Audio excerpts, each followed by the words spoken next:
today we will be discussing about transverse stationary waves. Okay. Now we know what are transverse waves, right? Like transverse waves are those waves in which the particles of the medium are vibrating at right angles to the direction of wave propagation. It is something like this.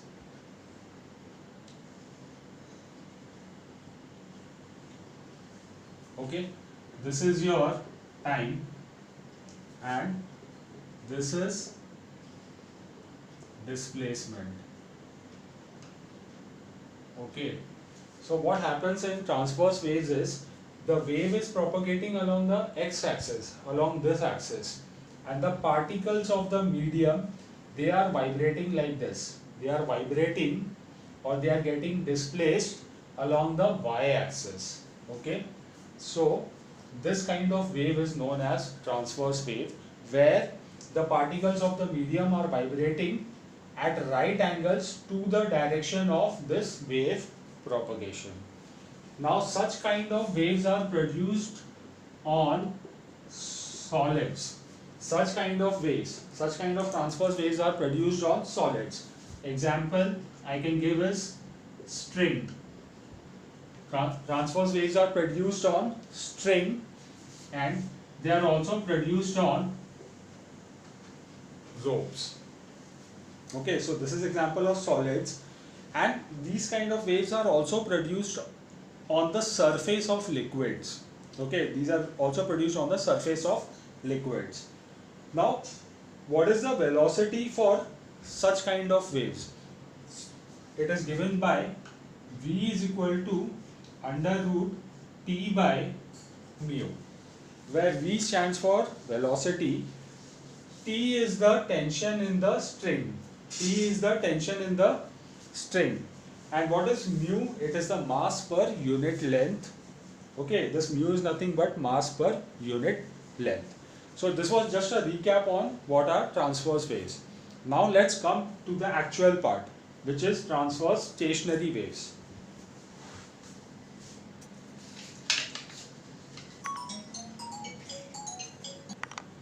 Now let's discuss about transverse stationary waves. Okay, look at this figure. There is a string. This is what? This is a string.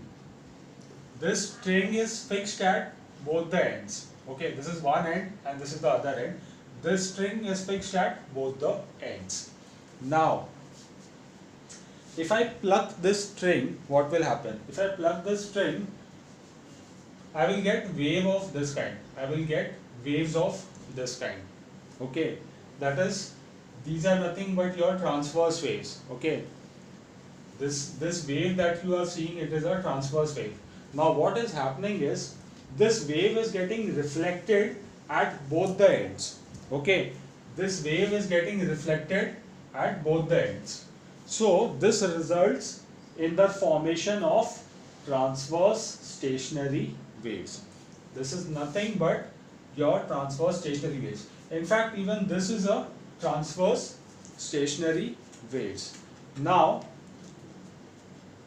there are few more things we need to know about transverse stationary waves. First thing is, look at this point. This is a node, and even this point is a node.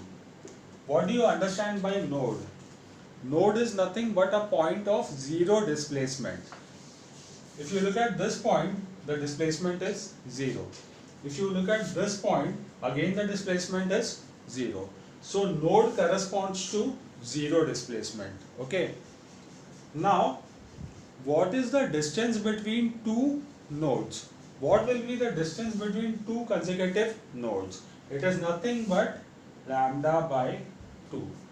Now what is lambda? Lambda is your wavelength. Okay, you must be knowing lambda is what? Wavelength. That divided by 2 gives you the distance between two consecutive nodes. There is one more term that you should know, and that is antinode. What is antinode?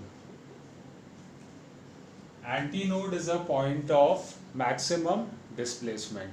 If you look at this point, it is nothing but your antinode. It corresponds to maximum displacement. Now what is the distance between a node and antinode? What is the distance between this antinode and node? It is nothing but lambda by 4. Okay. So if we calculate from here to here, that is from this node to antinode, it is lambda by 4. Again from this antinode to node, it is lambda by 4.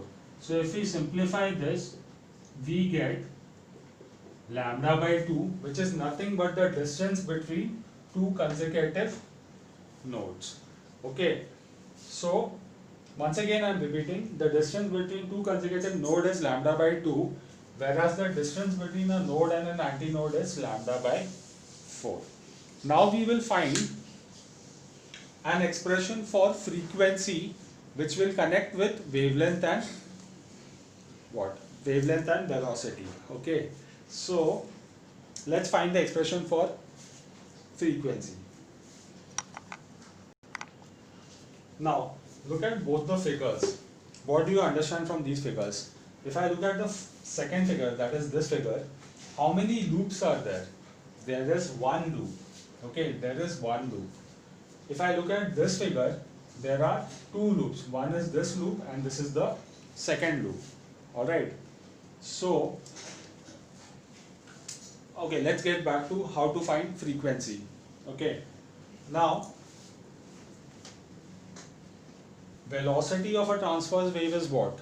That is also important. What is the velocity of a transverse wave? It is given by v is equal to under root t by mu.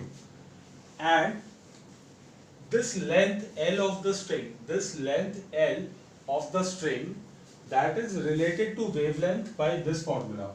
L is equal to n into lambda by 2.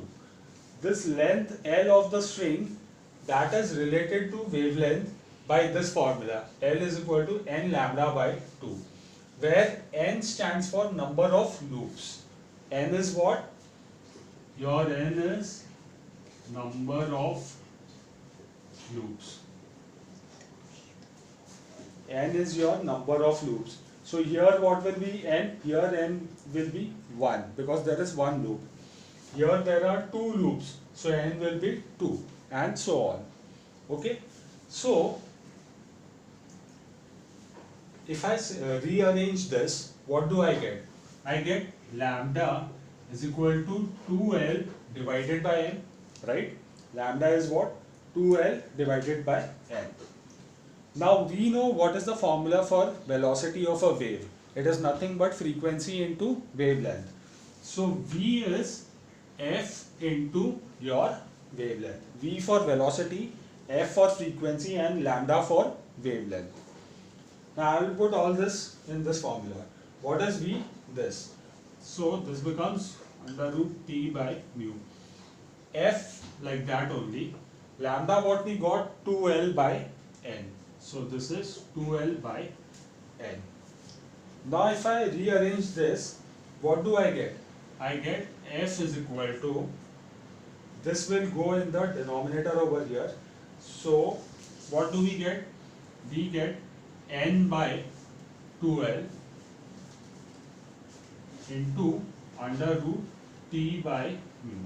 So this is the formula for frequency of a transverse stationary wave. F stands for frequency, n is the number of loops, L is what?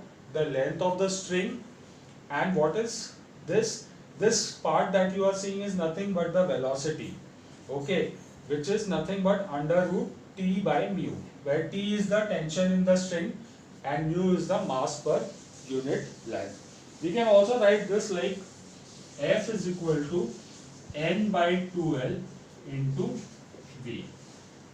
V is nothing but this part under root T by mu.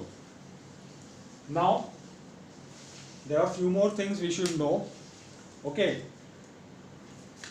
As I said, n is number of loops. It can be one loop, it can be two loops. If it is one loop, then n will be 1.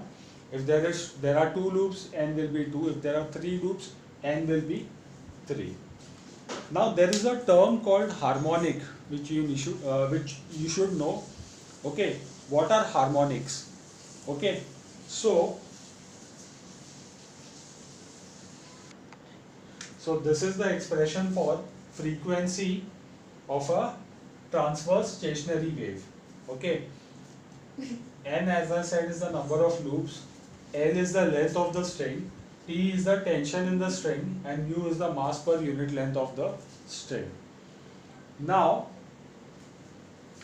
if n is equal to 1, if n is 1, that is there is only one loop, then the mode of vibration,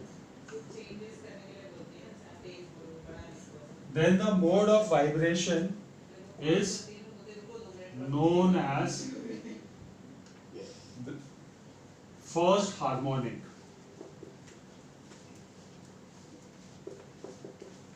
If n is 1, then the mode of vibration is known as first harmonic, or also we can say it is fundamental.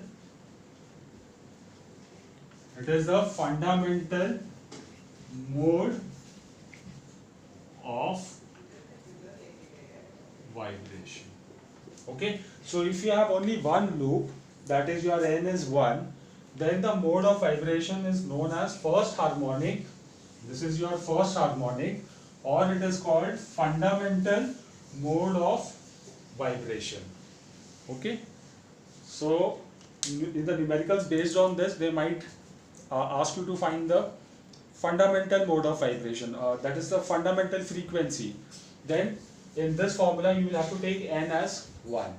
Okay, similarly, if you are having two loops, that is your n is 2, then in that case, if n is 2, then the mode of vibration is known as second harmonic, or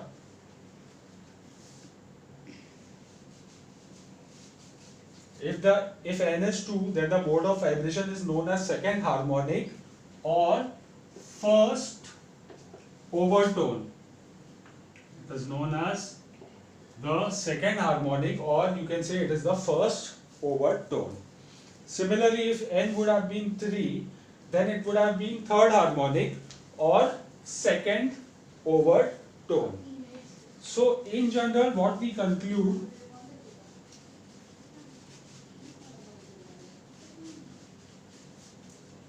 if n is equal to p,